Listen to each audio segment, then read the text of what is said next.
I haven't spoken to my brother in 36 years, and now I never will. He's been gone for 4 months, buried in cold soil 2 states away, and I still wake up some mornings thinking I should call Daniel. Habit is cruel like that. It doesn't die just because someone else does. I'm 80 years old, and the heaviest thing I carry isn't my age. It's the silence I let grow between us. Silence I watered. Silence I defended. Silence I called principle. If I could sit across from my younger self at this table, I wouldn't lecture her. I'd just ask one question. Was being right worth being alone? Because that's what pride does. It convinces you that you're protecting your dignity while it quietly burns your life down. Daniel was 2 years younger than me, stubborn, loud, quick to laugh. He had this crooked grin that made you forgive him before he even apologized. We grew up in a narrow house in Scranton, Pennsylvania, 3 small bedrooms, 1 bathroom, and a backyard that turned to mud every spring. Our father worked in a steel mill. Our mother cleaned other people's houses. We didn't have much, but we had noise. We had Sunday dinners with too much talking and not enough chairs. Daniel and I used to sit on the front steps during summer storms, counting seconds between lightning and thunder. He'd nudge me and say, "If we die, at least we die together." Funny the things children say. We were close, not the polite kind of close, the real kind. The kind where you know how the other one thinks before they speak. And then life happened. Marriage, children, bills, exhaustion, opinions. The fight that ended us wasn't dramatic at first. It was about our mother's care. She had early dementia. Nothing severe yet, just slipping, forgetting pots on the stove, forgetting whether she had eaten. Daniel wanted her to move in with him in Ohio. I thought she should stay near me in Pennsylvania. I had the bigger house. I was the older sibling. I believed I knew better. That's what I told myself. But if I'm honest, I didn't want her to go because it felt like losing control, losing authority, losing the role I had built for myself as the responsible one. Have you ever wrapped your ego in the word responsibility? It's easy to do. We started with debates, calm ones, then louder ones, then phone calls where neither of us actually listened. I remember one sentence clearly. I said it. I wish I hadn't. If you take her, don't expect me to come running when it gets hard. I said it like a warning, like I was strong. He went quiet after that. And Daniel was never quiet. He took her anyway. I didn't visit. Not at first. I told myself I was giving them space. I told myself he'd call when he realized I was right. Months passed. Mother's condition worsened. Daniel sent updates through text messages, short ones, polite, too polite. I answered the same way. We turned into strangers performing courtesy. Then one winter night, he called. I didn't pick up. I was tired. I thought I'll call him tomorrow. Tomorrow is a dangerous word. By morning, my sister-in-law called instead. Mother had wandered outside during the night. Daniel found her in the snow. She was alive when he brought her inside, but pneumonia took her 3 days later. I attended the funeral. Daniel and I stood 10 feet apart. He looked older, thinner, like something inside him had cracked. I wanted to say I was sorry, not for disagreeing, for abandoning him in it, but pride is heavy. It presses on your chest. I told him, you did what you thought was best. Can you hear it? That sentence? It's not comfort, it's distance. He nodded.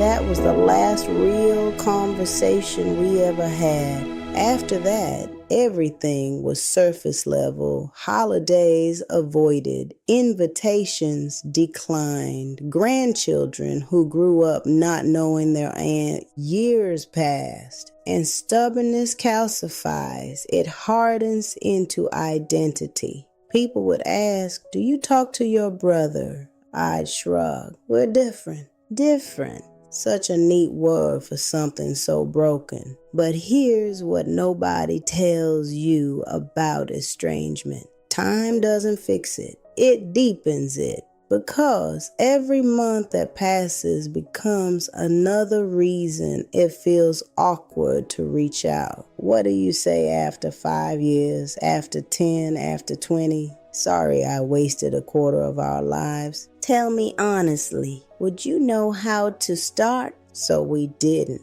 And then life kept happening. My husband died when I was 67. A stroke, quick, no warning. Daniel sent flowers. I sent a thank you card. That was the extent of it. We became experts at minimal connection. But at night, sometimes I'd sit with old photo albums. There's one picture from 1954. Daniel and me in Halloween costumes. He's a pirate. I'm something that was supposed to be a princess, but looked more like a pillowcase with holes. Every time I look at it, I feel something twist inside me. How did two children who promised to die together end up living like strangers? Was it really about mother, or was it about pride, about control, about needing to win? If I had just driven to Ohio once, just once, sat at his kitchen table, helped him manage her medicine, maybe things would have softened, but I didn't. And stubborn people don't bend. They wait for the other person to break first. Daniel never did. 4 months ago, I got a call from his daughter. Heart failure, sudden. He was 78, 2 years younger than me. I hadn't heard his voice in nearly a decade. And that's when silence stopped being a choice and became permanent. When I stood at his funeral, I felt like an imposter. People were crying openly. His friends spoke about his generosity, his humor, how he never let anyone struggle alone. Never let anyone struggle alone. The words felt like accusation because I had let him. There was a slideshow playing near the front of the room, pictures from his life, birthdays, fishing trips, Christmas mornings, and then one image stopped me cold. It was a photograph of our mother sitting at Daniel's kitchen table, frail, confused, but smiling. Daniel was kneeling beside her, holding her hand. I had never seen that picture before. He looked tired, but patient. My throat closed. All those years I told myself he had taken her out of stubbornness.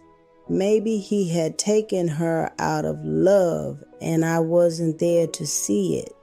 Do you know what it's like to realize you built your anger on a false story? It's like finding out the house you defended so fiercely was never yours to begin with. After the service, his daughter handed me a small box. "He kept some things for you," she said. Inside were old letters, birthday cards I had sent him decades ago, a dried 4-leaf clover taped inside a notebook from when we were children. He had kept them, even after all those silent years. I went home and sat at my kitchen table until it was dark, and I spoke out loud. "I'm sorry." But grief doesn't answer back. That's the cruelest part. If he were alive, maybe he would have brushed it off. Maybe we would have had one awkward lunch and pretended the gap wasn't that wide.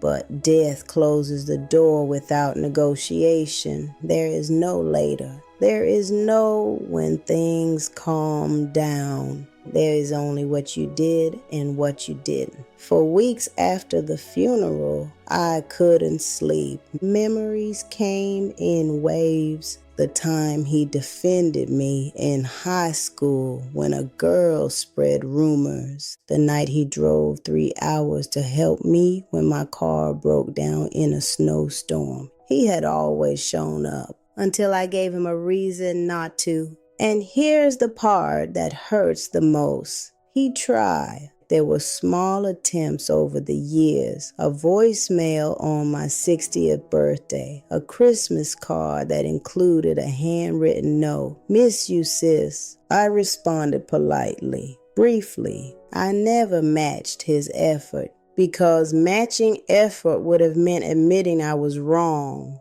At 80, I understand something I didn't at 44. Being wrong doesn't kill you. Loneliness does. Pride isolates you inch by inch until you wake up one day and realize you are surrounded by walls you built yourself. I used to think reconciliation required the perfect moment, the perfect apology, the perfect conditions. It doesn't. It requires humility, and humility feels like weakness when you're young. Now it feels like oxygen. Have you ever avoided a conversation because you were afraid of how small it would make you feel? And then years passed? I did that for 36 years. I keep thinking about the last voicemail he left me. I didn't save it. I assumed there would be more. There weren't. You think you have time, not just with health, with relationships, with forgiveness. You think the door will stay unlocked. It doesn't.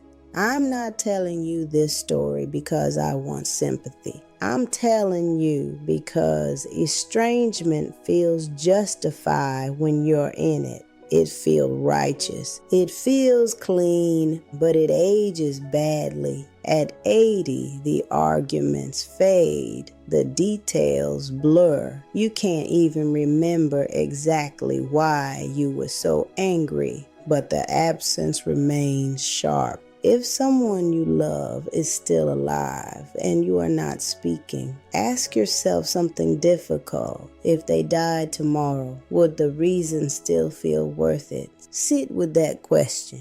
Don't answer quickly. Let it settle. I don't care who was technically right. I don't care who started it. I don't care whose voice was louder. At the end of life, none of that survives. What survives is memory and silence. Call them. Even if your voice shakes, even if it's awkward, even if all you say is, "I don't want to waste more time," because one day, time will decide for you. I visit Daniel's grave once a month now. I bring fresh flowers. I talk to him about the weather, about my grandchildren, about how I finally fixed the kitchen sink he used to tease me about. I tell him I was stubborn. I tell him I loved him. The wind never answers, but I speak anyway. If you're watching this and there's someone you haven't called, don't wait until you're 80, sitting in a quiet kitchen with nothing but echoes. I thought strength meant standing my ground. Now I know strength sometimes means walking across it. I can't change what I did, but maybe you still can. Please don't make the same mistake I did.